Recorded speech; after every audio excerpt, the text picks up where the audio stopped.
Bismillahirrahmanirrahim. Assalamualaikum warahmatullahi wabarakatuh. Perkenalkan, nama saya Maryam dari TP5 semester 6. Saya di sini ingin menyelesaikan tugas mata kuliah pendidikan parenting. Jadi saya di sini akan menjelaskan tentang tumbuh kembang anak. Tumbuh kembang anak merupakan proses evolusi fisik, perilaku, dan mental seseorang dari konsepsi hingga dewasa. Pertumbuhan merupakan setiap perubahan tubuh yang berhubungan dengan bertambahnya ukuran tubuh, baik secara anatomis maupun struktural. Sedangkan perkembangan merupakan bertambahnya kemampuan kognitif, komunikasi, motorik, dan fungsi tubuh lainnya yang lebih kompleks. Adapun ciri-cirinya tumbuh kembang anak adalah proses yang kontinu sejak dari konsepsi sampai maturatis atau dewasa yang dipengaruhi oleh faktor bawaan dan lingkungan. Terdapat masa percepatan dan masa perlambatan serta laju tumbuh kembang yang berlainan organ-organ. Pola perkembangan anak adalah sama pada semua anak, tetapi kecepatannya berbeda antara anak satu dengan lainnya. Perkembangan erat hubungannya dengan maturasi, sistem susunan saraf, aktivitas seluruh tubuh diganti respon individu yang khas. Arah pengembangan anak adalah cephalocaudal. Refleks primitif seperti refleks memegang dan berjalan akan menghilang sebelum gerakan volunteer tercapai. Adapun tahap tumbuh kembang anak ada dua, yaitu masa prenatal dan masa postnatal. Adapun pembahasan kedua itu pola asuh dan komunikasi efektif. Pola asuh orang tua adalah suatu proses interaksi antara orang tua dan anak yang meliputi kegiatan seperti memelihara, mendidik, serta membimbing dalam mencapai proses kedewasaan baik secara langsung maupun tidak langsung. Adapun pengertian komunikasi adalah proses penyampaian informasi, ide atau pesan dari satu pihak ke pihak lain dengan tujuan menciptakan pemahaman bersama. Menurut Stracklog, meningkatkan kemampuan berbicara, mendengarkan, dan komunikasi nonverbal dapat membantu individu untuk bisa berkomunikasi secara efektif. Adapun jenis-jenis pola asuh ada tiga. Yang pertama, pola asuh otoriter. Kedua, pola asuh demokratis, dan pola asuh permisif. Pembahasan ketiga itu mengenai menu 4 bintang dan gizi anak. Gizi anak adalah pemenuhan kebutuhan zat-zat makanan yang sangat penting bagi tumbuh kembang anak, baik dari sisi fisik, mental, maupun kecerdasan. Gizi yang baik dan seimbang terdiri dari makronutrien seperti karbohidrat, protein, dan lemak, serta mikronutrien berupa vitamin dan mineral. Adapun menu 4 bintang, yang pertama itu karbohidrat, protein hewani, protein nabati, serta sayur dan buah. Peran orang tua sangatlah penting dalam membentuk pola makan sehat pada anak sejak usia dini. Orang tua bertindak sebagai role model yang pertama dalam kehidupan anak, di mana kebiasaan makanan yang diterapkan di rumah akan membentuk preferensi makanan dan pola makan anak hingga dewasa. Tantangannya itu kurang gizi, ekonomi terbatas, lingkungan kurang mendukung konsumsi makanan instan. Adapun solusinya itu edukasi orang tua, pelatihan menu sehat lokal, libatkan anak memasak, kerjasama keluarga, sekolah, dan masyarakat. Pembahasan keempat itu mengenai perilaku hidup bersih dan sehat dalam keluarga. Perilaku hidup bersih dan sehat dalam keluarga adalah segala perilaku hidup bersih dan sehat yang dilakukan dengan kesadaran setiap orang sehingga setiap anggota keluarga atau keluarga dapat menolong dirinya sendiri dalam bidang kesehatan dan berperan aktif dalam kegiatan kesehatan masyarakat. Adapun manfaat PHBS ada 5. Yang pertama, meningkatkan kesehatan keluarga, meningkatkan kualitas hidup, penghematan biaya kesehatan, peningkatan produktivitas, dan membangun kebiasaan sehat pada anak-anak. Adapun dengan penerapan PHBS dalam keluarga ada 7. Yang pertama, menjaga kebersihan pribadi. Kedua, kebersihan lingkungan rumah. Ketiga, pengaturan makanan sehat. Keempat, aktivitas fisik dan olahraga. Kelima, pencegahan penyakit. Keenam, lingkungan tanpa rokok. Dan ketujuh, edukasi lingkungan. Pembahasan kelima itu tentang pengasuhan tanpa kekerasan. Pengertian kekerasan terhadap anak adalah segala bentuk perlakuan yang menyakiti fisik, psikis, seksual, atau menelantarkan anak, baik disengaja maupun tidak. Adapun bentuk-bentuk kekerasan ada 4. Yang pertama fisik, kedua psikis, ketiga seksual, dan yang terakhir sosial. Adapun pengertian kekerasan terhadap anak di dalam keluarga yang dimaksud dalam pembahasan ini adalah perlakuan salah termasuk hukuman atau sanksi yang berlebihan yang dilakukan oleh orang tua pada anak dalam keluarga sehingga merugikan anak secara fisik maupun psikis dan dapat membahayakan kesehatan, kelangsungan hidup, serta perkembangan anak. Kekerasan dapat terjadi apabila potensi mental pada diri seseorang tidak sesuai dengan realitas aktualnya. Pembahasan yang keenam itu mengenai CEO parenting dan spiritual parenting. Pengertian CEO parenting adalah pola asuh orang tua yang telah berpisah untuk membesarkan anak-anaknya berdasarkan kesepakatan yang telah dibuat bersama.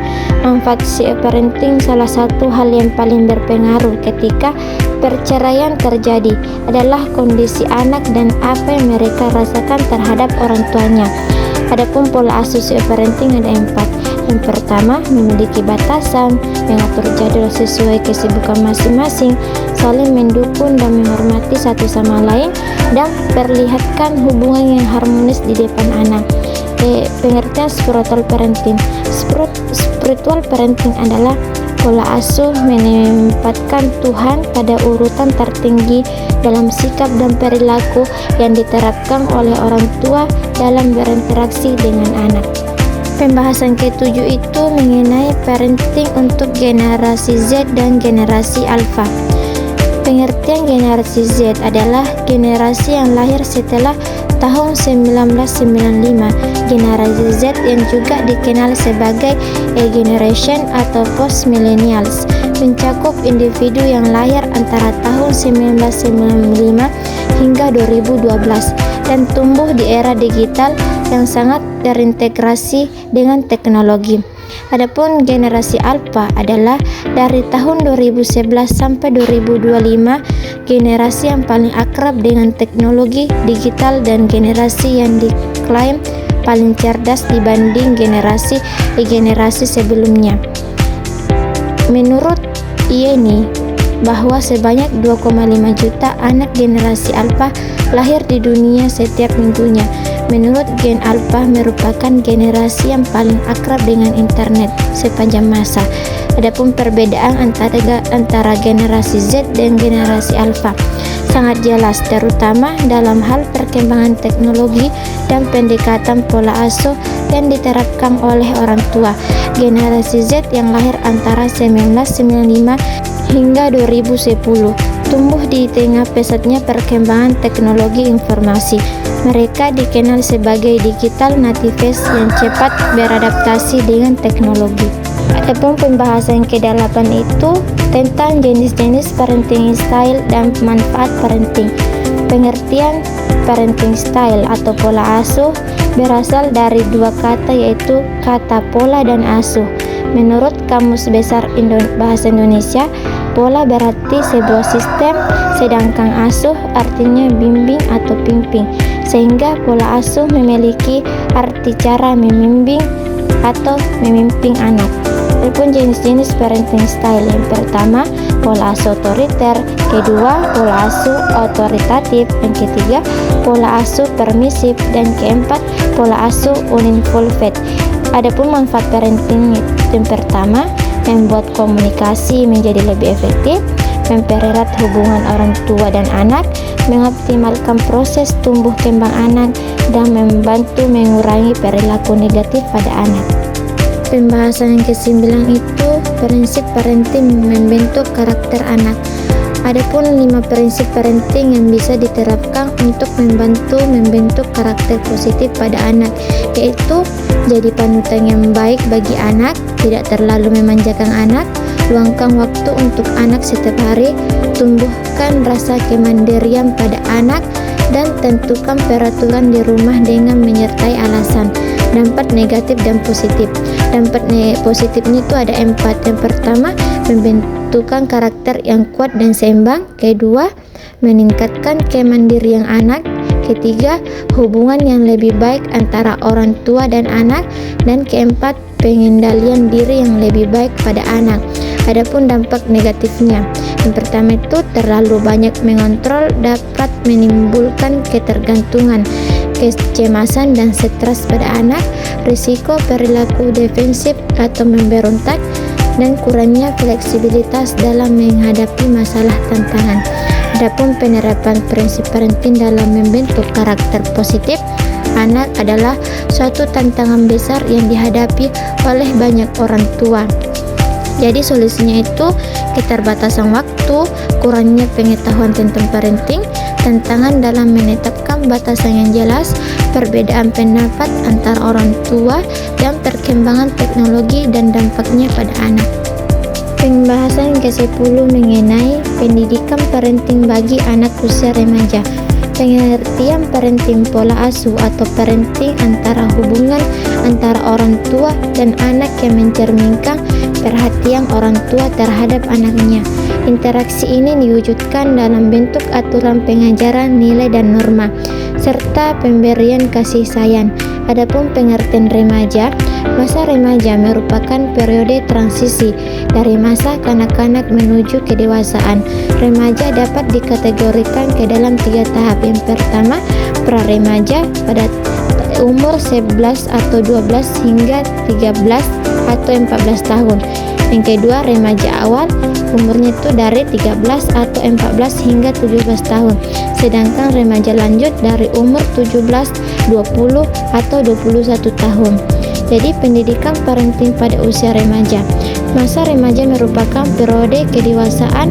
Pada tahap ini remaja mulai membangun rasa percaya diri yang berkembang berdasarkan konsep diri mereka sendiri, termaksud bagaimana mereka merasakan dan menerima kondisi tubuhnya. Pembahasan yang ke-11 itu pendidikan parenting bagi anak usia sekolah atau PAUD. Pengertian pendidikan parenting anak usia dini adalah sadar dan terencana untuk mewujudkan suasana belajar dan proses pembelajaran agar peserta didik secara aktif mengembangkan potensi dirinya untuk memiliki kekuatan spiritual keagamaan, pengendalian diri, kepribadian, kecerdasan, akhlak mulia, serta keterampilan yang diperlukan dirinya dan masyarakat. Langkah-langkah pendidikan parenting bagi anak usia dini: mengidentifikasi kebutuhan anak, mengembangkan kemampuan parenting, meningkatkan kesadaran orang tua, menggunakan strategi parenting yang efektif, membangun hubungan yang baik, menggunakan sumber daya yang ada, mengikuti program parenting, dan mengembangkan komunitas parenting. Adapun jenis-jenis parenting bagi anak usia dini ada 10. Yang pertama, parents gathering, fondasi kelas, seminar, hari konsultasi, field trip, home aktivitas, cooking in dispute, bazar day, mini-zoo, dan home education video. Jadi pembahasan yang ke-12 itu mengenai pendidikan parenting di lingkungan keluarga. Lingkungan keluarga merupakan lingkungan pendidikan yang pertama dan utama, karena dalam keluarga inilah anak mendapatkan bimbingan dan pendidikan. Keluarga juga dapat menjadi wadah pertama dan utama bagi pertumbuhan dan perkembangan anak. Dasar dan tujuan pendidikan lingkungan keluarga. Yang pertama itu dasar. Dasarnya dalam pendidikan anak di sini merupakan pandangan yang mendasari seluruh aktivitas dalam mendidik anak, baik dalam rangka penyusunan teori, perencanaan maupun pelaksanaan pendidikan. Dan tujuannya itu pada dasarnya tujuan pendidikan dalam keluarga adalah menanamkan nilai-nilai kebaikan dalam diri seseorang anak sedari kecil. Pengertian rumah tangga sakinah mawaddah warahmah. Menurut ajaran Islam, rumah tangga yang ideal adalah rumah tangga yang diliputi sakinah, ketentraman jiwa, mawaddah, rasa cinta, dan rahmah kasih sayang. Jadi, pengertian keluarga sakinah berasal dari bahasa Arab yang artinya adalah ketenangan, ketentraman, aman atau damai. Lawan kata dari ketentraman atau ketenangan adalah keguncangan, keresahan, dan kehancuran. Yang kedua, keluarga mawaddah. Mawaddah berasal pula dari bahasa Arab yang artinya adalah perasaan kasih sayang, cinta yang membawa dan menggebu. Mawaddah ini khususnya digunakan untuk istilah perasaan cinta yang menggebu pada pasangannya. Dalam Islam, mawaddah itu adalah fitrah yang pasti dimiliki oleh manusia. Dan pengertian keluarga warahmah. Kata rahmah berasal dari bahasa Arab yang artinya adalah ampunan, rahmat, rezeki, dan karunia. Rahmat terbesar tentu berasal dari Allah Subhanahu wa Ta'ala. Pembahasan yang ke-13, parenting untuk anak usia yang berkebutuhan khusus. Anak berkebutuhan khusus merupakan anak yang terlahir ataupun tumbuh dan berkembang dengan berbagai kekurangan, baik fisik, mental, maupun inteligensi. Anak pertumbuhan khusus mencakup beberapa kondisi seperti anak dengan hambatan penglihatan, pendengaran, dan berbicara, anak dengan hambatan fisik, anak dengan hambatan intelektual, anak dengan gangguan emosi, anak berkesulitan belajar, anak autisme, anak dengan inteligensi tinggi, anak dengan gangguan pemusatan perhatian. Adapun peran orang tua sangat krusial dalam memberikan pendekatan yang tepat. Prinsip-prinsip seperti kasih sayang, layanan individu, kesiapan, keperagaan, motivasi belajar, dan bekerja kelompok, keterampilan, penanaman, dan penyempurnaan sikap harus diterapkan. Adapun strategi meliputi kurikulum di rumah, hubungan orang tua atau anak, rutinitas kehidupan keluarga, pekerjaan rumah, komunikasi di sekolah atau rumah, keterlibatan orang tua, dan pendidikan orang tua. Jadi, pembahasan yang terakhir itu dari kelompok 14 mengenai pentingnya edukasi parenting. Edukasi parenting dapat memberikan kontribusi yang sangat diperlukan untuk membentuk kesadaran setiap orang tua akan tanggung jawab mereka terhadap anaknya, terkhusus dalam mendidik anaknya dengan baik dan benar. Edukasi parenting sangatlah penting sebagai kebutuhan dalam kehidupan bahtera keluarga, karena dengan edukasi parenting seseorang dapat mengenal dan mengetahui akan pentingnya pola asuh yang baik dan efektif. Adapun edukasi parenting sangat berperan untuk memberikan pandangan secara efektif tentang komunikasi yang baik antara satu dengan yang lain dalam keluarga yang bertujuan untuk membentuk keluarga yang tentram, sejahtera, dan memiliki pondasi keharmonisan yang kokoh. Adapun dampak tidaknya adanya edukasi parenting diterima oleh orang tua ada 4, yaitu yang pertama, anak merasa diabaikan dan kecewa. Yang kedua, anak menjadi kasar, keras kepala, dan mencari pelarian. Yang ketiga, menderita depresi dan takut mengemukakan pendapat. Dan yang keempat, takut mengambil keputusan yang sulit bersosialisasi. Oke, sampai di sinilah pembahasan yang telah saya jelaskan. Wabillahi taufiq wal hidayah. Wassalamualaikum warahmatullahi wabarakatuh.